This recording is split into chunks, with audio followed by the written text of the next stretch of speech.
नमस्कार। आजाद सिपाही के प्राइम बुलेटिन में आपका स्वागत है। मैं हूं राहुल सिंह।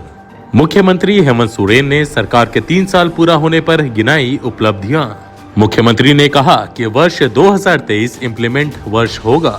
राज्य बनने के बाद जो व्यवस्था ध्वस्त हो गई थी उसे ठीक करने का प्रयास किया जा रहा है। मुख्यमंत्री हेमंत सोरेन ने कहा है कि आज सरकार के प्रति लोगों की उम्मीदें बढ़ी हैं, लोगों में उत्साह बढ़ा है। सरकार 3 करोड़ 25 लाख लोगों को ध्यान में रखकर कार्य योजना तैयार कर रही है, उनके हित में फैसले ले रही है। जो वर्ग वंचित और शोषित है उस पर सरकार ज्यादा फोकस कर रही है, उन्हें मुख्य धारा से जोड़ने का काम किया जा रहा है। साथ ही राज्य अलग होने के बाद जिन व्यवस्थाओं को ध्वस्त कर दिया गया था उसे ठीक करने का प्रयास भी महागठबंधन की सरकार कर रही है। अगले वर्ष यानी 2023 इम्प्लीमेंट वर्ष होगा। मुख्यमंत्री बुधवार को अपने आवास पर सरकार के 3 साल पूरा होने के मौके पर आयोजित प्रेस कॉन्फ्रेंस में बोल रहे थे। आंकड़ों पर नहीं, काम पर भरोसा करते हैं। मुख्यमंत्री ने कहा कि सरकार अनवरत काम कर रही है। किसान, मजदूर, आदिवासी, अल्पसंख्यक और छात्र छात्राओं के हित में कई बड़े निर्णय लिए गए हैं। सरकार ने अपना रास्ता बना लिया है। हमने एक लंबी लकीर खींची है, हमें उसी रास्ते पर चलना है। हेमंत सोरेन ने कहा कि हम आंकड़ों पर भरोसा नहीं करते, काम पर भरोसा करते हैं। आपदा को अवसर में बदलने का प्रयास किया। पत्रकारों के सवाल का जवाब देते हुए मुख्यमंत्री ने कहा कि हमारी सरकार 29 दिसंबर को 3 साल पूरा कर रही है। इस दौरान कई उतार चढ़ाव देखे गए। सरकार बनने के साथ ही कोरोना आ गया, उससे लड़े। कोरोना से राज्य में किस तरह से लड़ा गया यह पूरा देश देखा। इसके बाद सूखा का सामना करना पड़ा। योजनाओं के संबंध में कुछ बोलने की जरूरत नहीं है, जनता सब देख रही है। हमने आपदा को अवसर में बदलने का प्रयास किया है। अगले 10 साल में राज्य अग्रणी होगा।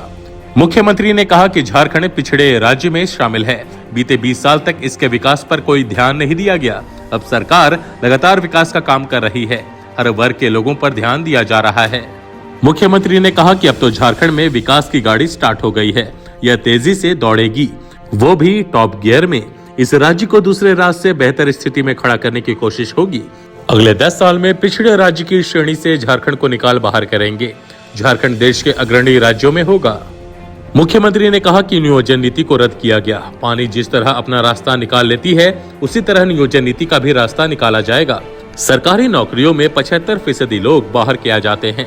इससे यहाँ के मूल वासियों का हक मारा जाता है। आरक्षण की श्रेणी में आने वाले जाति तो सुरक्षित हैं, लेकिन मूलवासी का कोटा मारा जा रहा है। नियोजन नीति के जरिए इसे रोकने का प्रयास किया गया था। अब बिना नियोजन नीति के नियुक्तियों में कैसे बाहरी को रोका जाए, इस पर काम किया जा रहा है। मुख्यमंत्री ने कहा कि विपक्ष मुद्दा विहीन है, साथ ही नेता विहीन भी हो गया है। विपक्षी क्या करे खुद समझ नहीं पा रहे। उन्होंने विपक्ष पर निशाना साधते हुए कहा कि इनके कुशासन और उत्पाद का मंजर राज्य के लोगों ने देखा है। अब समय आ गया है कि 20 साल के शासन और हमारे सरकार की 3 साल के शासन की तुलना या आकलन लोग करें। हम बातों में नहीं, काम पर भरोसा करते हैं और अभी और बहुत कुछ काम करना बाकी है। दूसरी खबर, बाबूलाल मरांडी ने कहा कि सरकार 3 वर्षों से टेंडर मैनेज कर पैसा कमाने में लगी रही। भाजपा विधायक दल के नेता बाबूलाल मरांडी ने कहा कि सरकार द्वारा सालाना 5 लाख नौकरियों और बेरोजगारी भत्ता देने का वादा किया गया था, लेकिन इनमें से एक भी वादा पूरा नहीं किया गया। सदन में सरकार ने खुद स्वीकार किया कि 3 साल में JSSC के माध्यम से 357 नौकरियां दी गई हैं। इस सरकार का पूरा दिमाग और समय मनी लॉन्ड्रिंग में पकड़े जा रहे चोर लुटेरों को बचाने एवं जांच रुकवाने में लगा हुआ है। राज्य में 3 वर्षों में प्रतिदिन बलात्कार, हत्या, चोरी, लूटपाट एवं अपहरण की घटनाएं बढ़ी हैं। इस सरकार में अपराधियों का मनोबल बहुत बढ़ गया है। पिछड़ा आरक्षण को लेकर भी सरकार ने दिखावा किया, जबकि निकाय चुनाव में OBC को मिल रहे आरक्षण को राज्य सरकार ने कैबिनेट से खारिज कर दिया। सरकार 3 वर्षों से टेंडर मैनेज कर पैसा कमाने में लगी रही। यही सरकार की उपलब्धियां हैं। तीसरी खबर, झारखंड सरकार के 3 साल पूरा होने पर 29 को मुख्यमंत्री राज्यवासियों को देंगे सौगात। झारखंड की हेमंत सोरेन सरकार 29 दिसंबर को 3 साल पूरा कर रही है। इस मौके पर कई कार्यक्रम आयोजित होंगे। इस दिन मुख्यमंत्री राज्यवासियों को सौगात भी देंगे। प्रोजेक्ट भवन में आयोजित होने वाले मुख्य समारोह में मुख्यमंत्री हेमंत सोरेन सूखा राहत के तहत 10 लाख किसानों को DBT के माध्यम से 3,500 रुपए देंगे। इसके अलावा विभिन्न योजनाओं के तहत सरकार 40 लाख से ज्यादा लोगों के बैंक खातों में 1200 करोड़ से अधिक की राशि DBT के जरिए ट्रांसफर करेगी। यह राशि मुख्यमंत्री खुद लाभुकों के बीच ऑनलाइन ट्रांसफर करेंगे। राज्य सरकार ने पूर्व में ही सूखा राहत प्रभावित प्रत्येक किसान को 3,500 की अनुदान राशि देने की घोषणा की है। इसके तहत 25 दिसंबर तक किसानों से आवेदन मांगे गए थे। कृषि विभाग द्वारा सुखाड़ का आकलन प्रतिवेदन के अनुसार राज्य में पश्चिम सिंहभूम और सिमडेगा जिला को छोड़कर 22 जिलों के 226 प्रखंडों सूखे की चपेट में हैं। इन जिलों के 226 प्रखंडों के 30 लाख किसानों को राहत देने के लिए मुआवजा की घोषणा की गई है।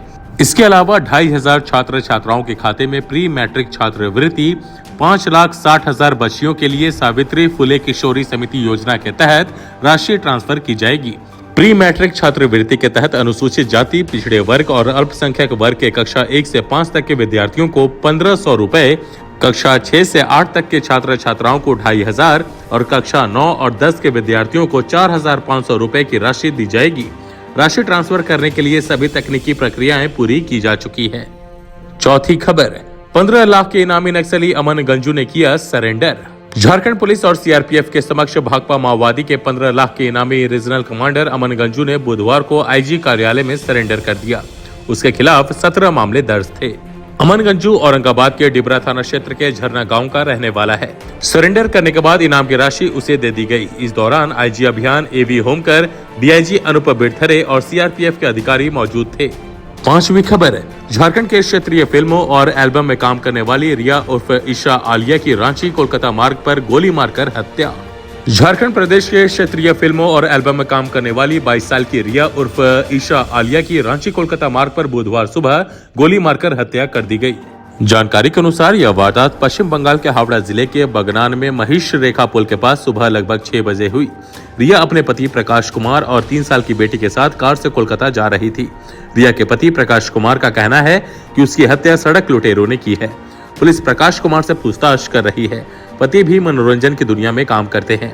बता दें कि रिया कुमारी झारखंड के कोठा और क्षेत्रीय भाषाओं के एल्बम में ईशा आलिया के नाम से काम करती थी। आज के आजाद सिपाही के प्राइम बुलेटिन में बस इतना ही। देश विदेश की और भी अधिक जानकारी के लिए आप पढ़ते रहिए अपना लोकप्रिय दैनिक अखबार आजाद सिपाही। और हाँ, आप हमारे इस YouTube चैनल को जरूर सब्सक्राइब करें। धन्यवाद।